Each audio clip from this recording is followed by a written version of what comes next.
Olá, hoje a gente vai caminhar e conversar com o Coronel Roberson Bondaruc, da Polícia Militar do Paraná. O coronel atualmente é comandante da Academia da Polícia Militar do Estado, mas também é um pensador da questão da segurança. Ele tem 7 livros lançados sobre o tema e vai falar comigo hoje principalmente sobre as estratégias que o cidadão comum pode adotar para se proteger nas grandes cidades. Coronel, eu queria começar o nosso papo falando sobre a sensação de segurança. A minha dúvida é na visão do senhor, que está do outro lado, que não é do cidadão comum, é muito grande a distância entre a situação da violência hoje nas grandes cidades e a sensação que a gente tem no dia a dia, ou é muito parecido? Como é que o senhor avalia isso? A gente está apavorado demais com a questão da violência nas cidades? Nós entendemos que sim. Há muitas vezes uma divulgação maciça de fatos negativos.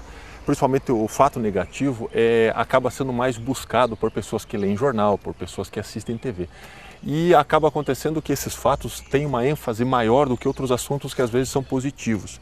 O que faz muitas vezes haver uma sensação de insegurança maior do que efetivamente ela acontece. Isso não é só no Brasil, isso é uma realidade universal, onde aqueles países que conseguem melhores níveis de tranquilidade para o cidadão são aqueles países onde não apenas as medidas de segurança efetivamente tomadas são eficientes, mas também há um bom trabalho de divulgação e principalmente uma parceria entre a polícia e a imprensa que tenta fazer com que não haja um volume excessivo de divulgação apenas no lado negativo da segurança pública e mostra uma realidade mais próxima dos fatos que efetivamente ocorrem do que o cidadão pode ver através dos meios de comunicação. Há quem diga que o cidadão comum não pode fazer muito para se prevenir da violência, para se prevenir de um assaltante.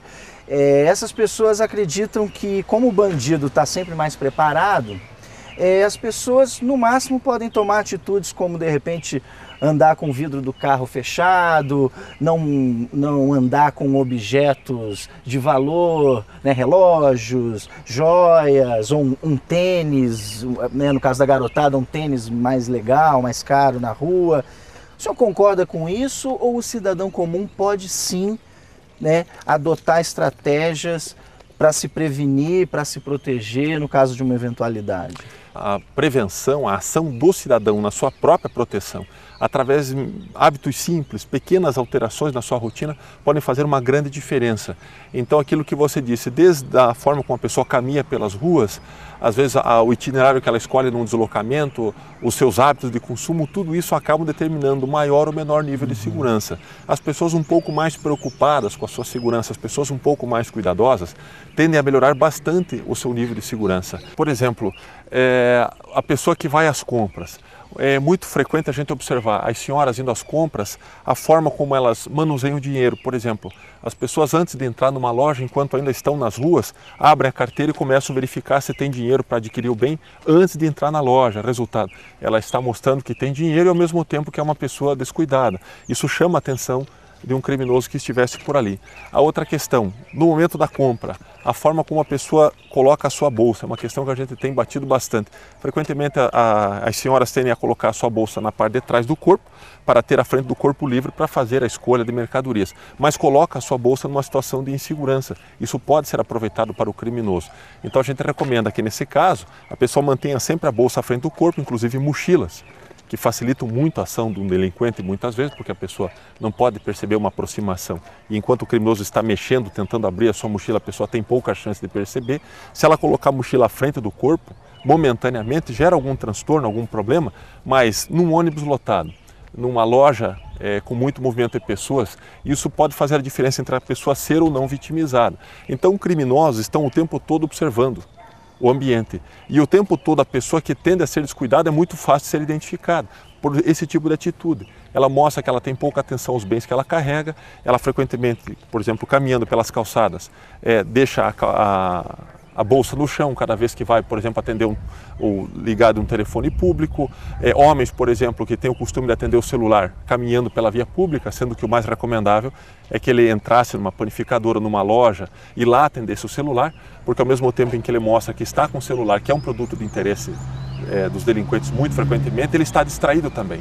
Então mesmo um homem mais forte e capaz, ele pode ter esse celular arrebatado, os criminosos rapidamente trocam, passa de um para o outro, e mesmo uma pessoa que tivesse agilidade e habilidade para tentar correr atrás de um criminoso, dificilmente vai conseguir recuperar esse bem. Então veja, todo esse tipo de atitude, a outra questão no trânsito, por exemplo, é muito frequente. Se você ficar num semáforo parado, observando quantas pessoas passam com o vidro totalmente baixo e com bolsa em cima do banco do passageiro, falando ao celular enquanto dirige, que além de ser uma infração do Código de Trânsito, também expõe a pessoa não apenas a risco de acidentes, mas também a ter esses bens que estão à mostra sendo arrebatados por criminosos que estão ao seu entorno. E mesmo apesar das pessoas falarem muito nessa questão importante que você abordou, a sensação de segurança, muitas pessoas são muito repetitivas nesse tipo de hábito inseguro. Então nós falamos assim que existem mais hábitos inseguros do que propriamente uma sensação de insegurança que fosse uma realidade dos fatos. Coronel, um dos focos da sua pesquisa, dos seus livros, inclusive, é a questão do design da segurança, a relação, a importância da arquitetura, do paisagismo, do design para a prevenção de crimes e da violência. Eu queria que o senhor falasse um pouquinho disso, porque a maioria das pessoas não conhece essa vertente. Com certeza. Hoje nós trabalhamos numa linha, uma tecnologia de segurança pública que se chama prevenção situacional do delito. Nós analisamos tudo, toda a situação onde ocorre o delito, para verificar o que provocou o delito, se fazia parte do comportamento da pessoa, se fazia parte da ação do criminoso apenas, ou se fazia parte do ambiente que ali estava.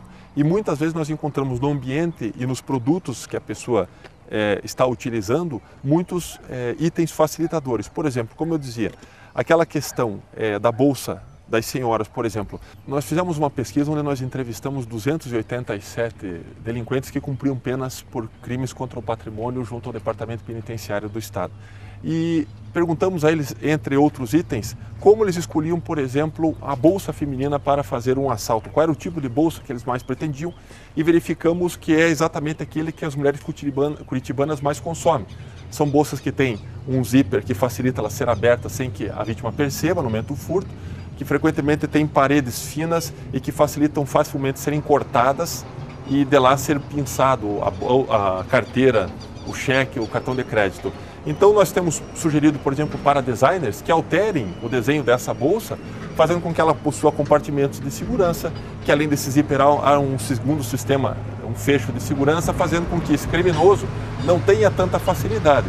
Então, essa linha de pensamento visa exatamente nós observarmos quais são os produtos que facilitam a ação do criminoso e propor à indústria que altere esses produtos, tirando aquela vantagem estratégica que esse produto oferece para o delinquente.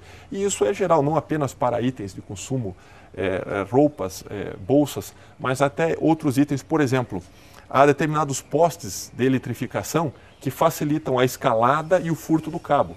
Cada vez que se furta um cabo de rede, cai a luz, aumenta o furto de veículos, invasão de residências, assalto a transeunte, resultado. E se este poste tiver a sua configuração alterada, ele vai facilitar menos o furto de cabos, haverá mais iluminação, menos prejuízo, não apenas para a reposição do cabo, mas mais para a segurança das pessoas que dependem da luz. Então o design contra o crime vem a ser toda a alteração de todo o produto industrializado que de alguma forma gera impacto na segurança pública.